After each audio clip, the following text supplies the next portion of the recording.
মানুষের জীবনে যা কিছু প্রয়োজন আল্লাহ তাআলা কিন্তু দিয়ে থাকে কিছু কিছু মুহূর্তে।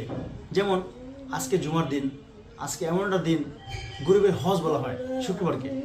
আমরা যারা গরিব আছি, গরিবের হজ হচ্ছে আজকে জুমার দিন। তো আল্লাহ তাআলা কিছু কিছু সময় আপনার দোয়া কবুল করে, এটা হয়তো অনেকে জানি না। বড় বড় আলেম ওলামারা বলছে যে শুক্রবার 12টা থেকে 2টা পর্যন্ত যদি কোনো ব্যক্তি এই দোয়াটা পাঠ করে তার জীবনে যা কিছু চাওয়ার আছে সকল কিছু আল্লাহ তাআলা কবুল ও মঞ্জুর করে নেয়। তো আজকে আমি মুফতি নামটা আমার মনে নাই, যদিও আপনারা মাইন্ড করবেন না, এটা কিন্তু অনেক বড় বড় আলেমেরা এটা পাঠ করছে।